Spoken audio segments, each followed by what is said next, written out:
Сәлеметсіздер достар. Астана халқының азаматтары. Оның ішінде автобуспен жүретін адамдар. Бүгінгі таңда, бүгін 2023 жылдың 6 айдары. Осы күнге дейін автобуста төлем оператор бірлігімен жүзеге асырылмауда. Тек қана Каспиймен және автобус картасымен жұмыс істейді. Бірінші қаңтардың өзінде мен әрдайым шыққан кезде сол QR-лардың жаңа екенін байқадым. Кіші форматта. Содан кейін істесең QR істелінбейді. Суретке түсірген кезде. Содан соң тексеретін келді. Төлеңіздер деп. Сосын мен айттым, мен Билайнмен төлеймін. Билайн істемейді екен дедім. Онда басқа біреуге төлетіңіз. Мен айтам, неге ескертпейсіздер? Біздің жұмысымыз емес ол дейді. Автобус жүргізушісі қатысы жоқ. Жаңағы көлікті бақылау департаменті жауап бермейді. Сонда кім жауап береді?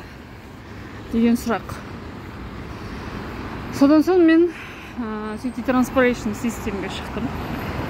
Сіздер алдында видео, жаңағы жарияланымдарды көрген шығарсыздар. Олардың сөзінше бір төлем операторын ауыстырған. Сондықтан техникалық ақаулар болған, бірақ жөндейміз деген жауап берді. Жарайды. Бірақ одан бері 5 күн өтті, әлі шешілген жоқ.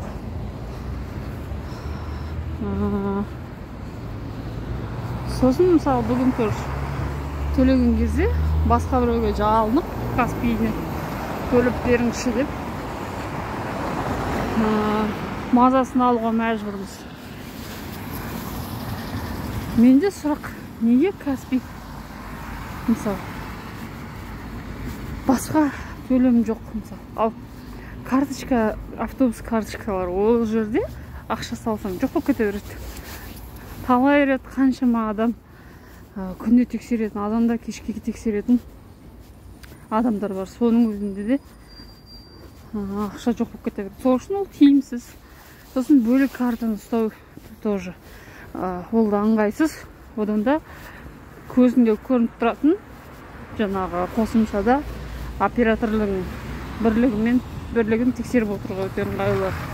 Және кейде бір науқандарда олар 20 теңге, 45 теңгені қайтап береді, күнде береді. Ол да өте тиімді, өйткені автобуста көп жүретін адамдарға, мен сияқты 2 автобус, 3 автобус ауыстырған кезде ауысып отыру дегенді алып тастаған. Бұрында бар еді. Сондықтан оператормен төлеу тиімді. Қайтармаса да тиімді оператормен. Хотя еш болмаса ақшаңды қайда қанша алған білесің. Бізде Каспий бір құдай секілді шынында. Ешкім оған ұрса алмайды, ешкім бәр жерде соны қосып қояды. Иә, ол тиімді, өте жылдам қосымша, бағдарламасы бәрі дұрыс күшті істейді. Ал бірақ Каспий алаяқтардың отаны.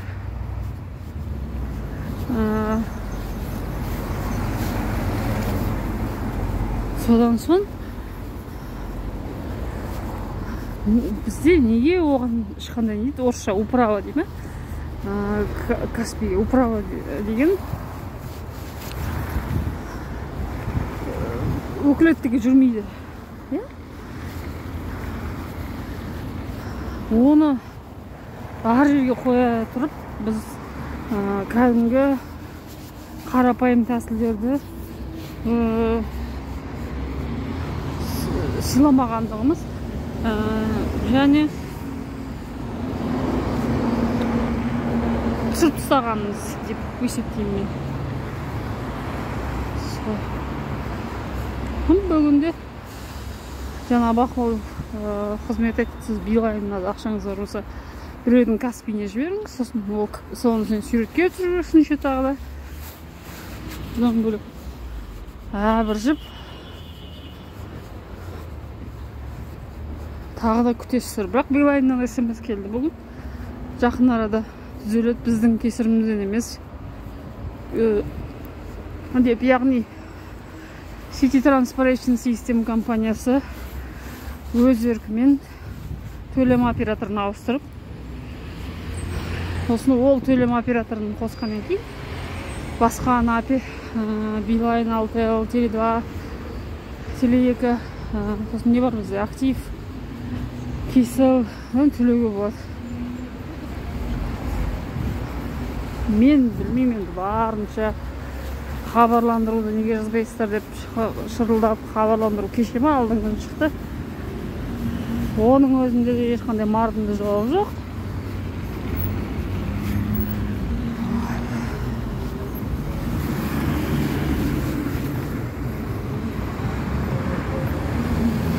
Егер де карточканы қалдырса, онда карточканы ақшасын ұрламасын. City Transportation System.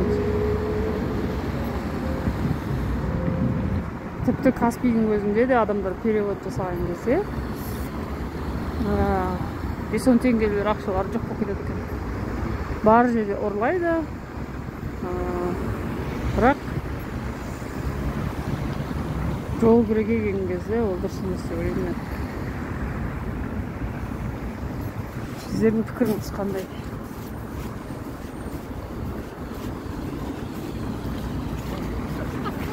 Сол маған Каспийлер жаңағы кредит арқылы бересің деді ғой. Я мен оған тыңданам, бірақ ол өзің жұмыс деген сөз ол бір жағынан не? Сен кешірмесең болмайды.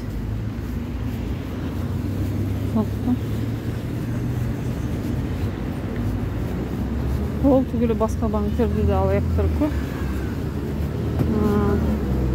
Тек сол басқа банктерде карточкадағы ақшасымен төлеп жүрген меніңше адамдар жоқ болса, соны барлық банктер төлей алады.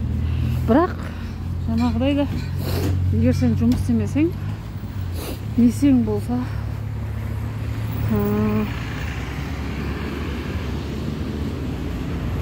сенде Каспий болады, болады. Сонсын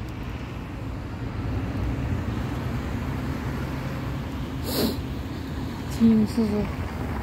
Және менде болған жағдай ғой, мысалы, мен Каспийді жаптым де, кредитін басқа банкпен қайта несиелендіру жасадым. Тек Каспийден жабайшы. Жоқ, тағы да соның үстіме кредит етіп берді ғой. Ол кредит дәлелденді. Алаяқтар алғанды.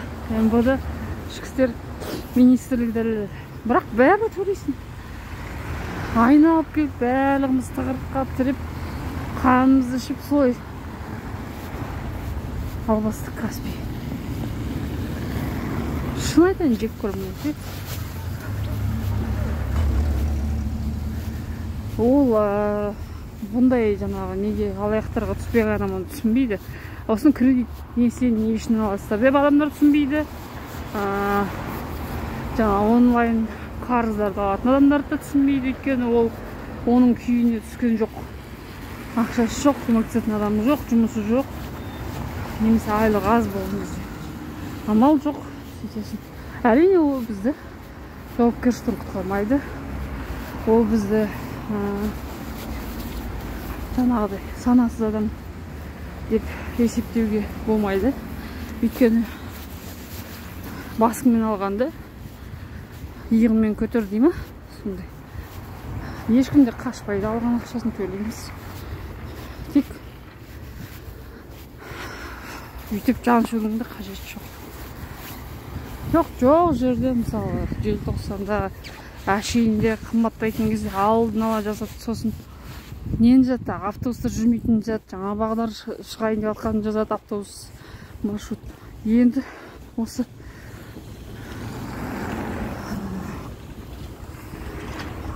QR-да өздері қосып енді соның істемейтінін айтпағандары көңілді күйіштеді.